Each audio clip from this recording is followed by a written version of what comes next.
Hello everyone, आप सभी का अपने YouTube चैनल लर्न विद प्रीति पर स्वागत है। दोस्तों, जैसा कि आप सभी को पता है कि हम अपने चैनल पे आपके लिए डेली न्यू करंट अफेयर की वीडियो लेकर आते रहते हैं। फ्रेंड्स, अगर आपको हमारी वीडियोस पसंद आती है और आप ऐसे ही और वीडियोस को देखना चाहते हैं तो प्लीज हमारी वीडियोस को लाइक और चैनल को सब्सक्राइब करना ना भूलें। तो चलिए शुरू करते हैं। 12 सितंबर 2022 को international dairy federation world dairy summit का उद्घाटन किसके द्वारा किया गया है? तो इसका आंसर है नरेंद्र मोदी जी द्वारा।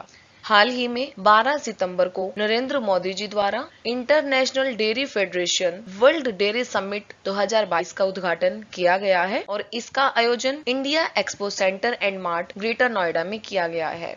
और international dairy federation world dairy summit 4 दिवसीय एक आयोजन है। इसमें लगभग 50 देशों के 1500 प्रतिभागियों के भाग लेने की उम्मीद है। और इसी तरह का पहला शिखर सम्मेलन भारत में लगभग आधी सदी पहले 1974 में आयोजित किया गया था और अब 12 सितंबर 2022 को पीएम नरेंद्र मोदी जी द्वारा इस समिट का उद्घाटन ग्रेटर नोएडा में किया गया है। और यह सम्मेलन पोषण और आजीविका के लिए डेयरी विषय पर केंद्रित है और अंतर्राष्ट्रीय डेयरी फेडरेशन के अध्यक्ष हैं पियर क्रिस्टियानो। अगला क्वेश्चन है, किस केंद्रीय मंत्री ने भारत के स्टार्टअप को अमेरिकी निवेशकों से जोड़ने के लिए सेतु नाम से पहल शुरू की है? तो इसका आंसर है पीयूष गोयल ने।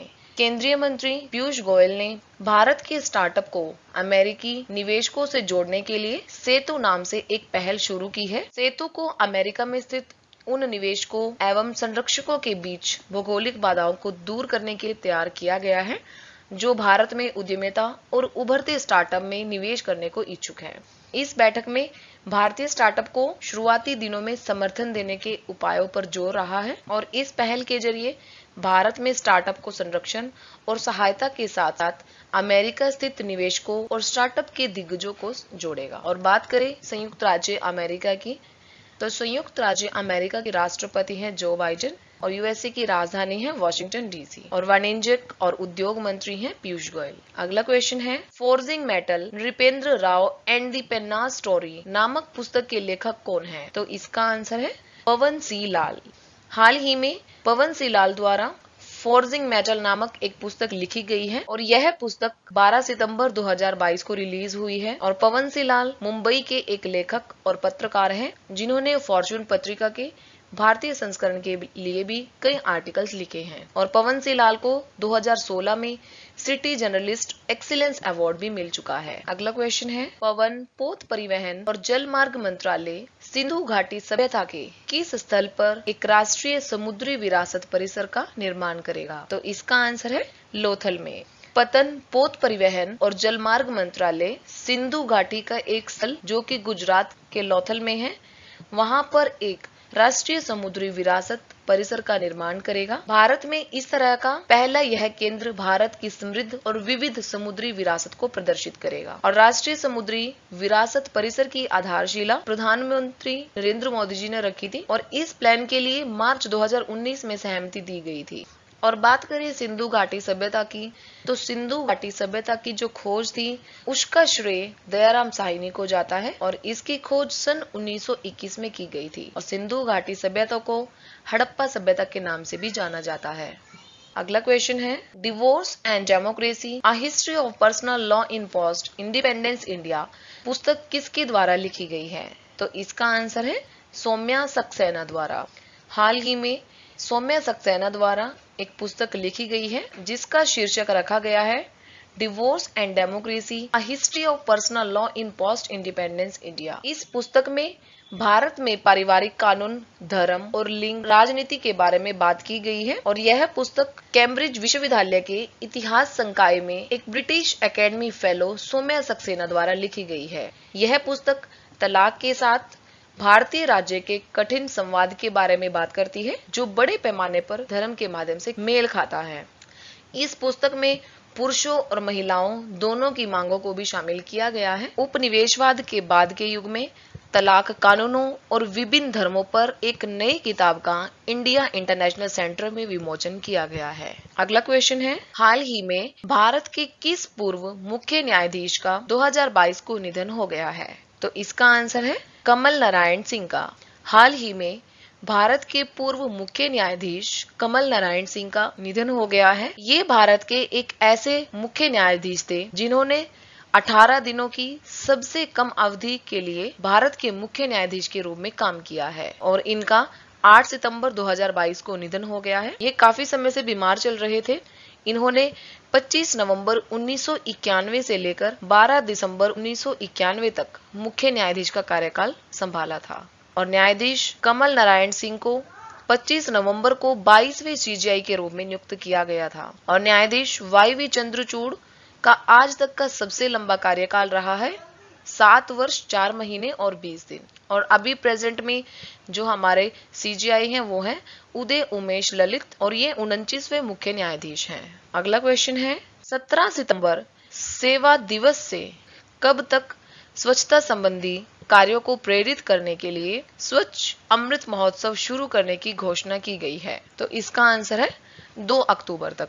17 सितंबर से लेकर 2 अक्टूबर तक स्वच्छता संबंधी कार्यों को प्रेरित करने वाली गतिविधियों के लिए स्वच्छ अमृत महोत्सव शुरू करने की घोषणा की गई है। आवासन और शहरी कार्य मंत्रालय के मंत्री हरदीप सिंह पुरी ने इस महोत्सव की शुरुआत की घोषणा की है और यह महोत्सव 17 सितंबर सेना दिवस से लेकर 2 अक्टूबर 2022 स्वच्छता दिवस तक मनाया जाएगा। उन्होंने स्वच्छ अमृत महोत्सव एक और कदम स्वच्छता की ओर का आधिकारिक लोगो भी जारी किया है। अगला क्वेश्चन है रिजर्व बैंक ने केवाईसी मानदंडों का पालन न करने के लिए किस बैंक पर 36 लाख रुपए का जुर्माना लगाया है? तो इसका आंसर है इंडस्ट्रियल बैंक ऑफ कोरिया पर। हाल ही में आरबीआई ने केवाईसी मानदंडों का पालन न करने के लिए इंडस्ट्रियल बैंक ऑफ कोरिया पर 36 लाख रुपए का जुर्माना लगाया है। इसमें आरबीआई ने 3 संस्थाओं पर जुर्माना लगाया है। इसमें एक और संस्था का नाम है India bulls commercial credit limited. इस पर 12.35 लाख रुपए का जुर्माना लगाया है और वूडी बैंक पर 59.10 लाख रुपए का जुर्माना लगाया है और इंडस्ट्रियल बैंक ऑफ कोरिया पर 36 लाख रुपए का जुर्माना लगाया गया है। वूडी बैंक के अध्यक्ष हैं यो हान शिनो और India bulls commercial credit limited के अध्यक्ष हैं श्री अजीत कुमार मित्तल और आरबीआई के जो गवर्नर हैं वो हैं शक्तिकांत दास जी। अगला क्वेश्चन है 10 सितंबर 2022 को किस टेनिस खिलाड़ी ने यूएस ओपन महिला एकल का खिताब जीता है? तो इसका आंसर है ईगा स्वियातेक। ईगा स्वियातेक ने हाल ही में यूएसए ओपन महिला एकल का खिताब जीता है। इन्होंने फाइनल में ट्यूनीशिया की ओंस जैबोर को हराकर यह खिताब अपने नाम किया है और यह ईगा के करियर की तीसरी ग्रैंड स्लैम जीत थी और पोलैंड की ईगा ने 2022 में यूएस ओपन जीतने के अलावा 2020 और 2022 में फ्रेंच ओपन का खिताब भी जीता है और यूएस ओपन टेनिस चैंपियनशिप प्रतिवर्ष क्वींस न्यूयॉर्क में आयोजित की जाती है और इसका पहली बार आयोजन किया गया था 1881 में। अगला क्वेश्चन है किस शहर में 2 दिवसीय राष्ट्रीय रक्षा एमएसएमई कॉन्क्लेव और प्रदर्शनी आयोजित की जा रही है? तो इसका आंसर है कोटा में। कोटा में 2 दिवसीय राष्ट्रीय रक्षा एमएसएमई कॉन्क्लेव और प्रदर्शनी आयोजित की जा रही है। इस प्रदर्शनी में T-90, BMP-2 tank, artillery gun और विभिन्न प्रकार के स्नाइपर और मशीन गन सहित रक्षा उपकरण प्रदर्शित किए जा रहे हैं और इस कॉन्क्लेव का औपचारिक रूप से उद्घाटन 12 सितंबर को लोकसभा अध्यक्ष ओम बिरला और रक्षा राज्य मंत्री अजय भट्ट द्वारा किया जाएगा और यह प्रदर्शनी 11 सितंबर को कोटा राजस्थान में शुरू हुई है। आज का क्वेश्चन आप सबके लिए ये रहा किस देश के कप्तान एरॉन फिंच ने वनडे क्रिकेट से संन्यास लेने का फैसला किया है? तो इसका आंसर मुझे कमेंट करके जरूर बताइएगा। तो फ्रेंड्स आज की बात यहीं तक रहेगी। आशा करती हूँ कि आप सभी को वीडियो अच्छी लगी होगी। अगर आपको वीडियो अच्छी लगे तो प्लीज हमारे चैनल को लाइक, शेयर एंड सब्सक्राइब जरूर करें और ऐसी ही न्यू वीडियोस के लिए हमारे चैनल को देखते रहें। जल्दी ही मिलते हैं एक और नई वीडियो के साथ और वीडियो देखने के लिए आप सभी का धन्यवाद।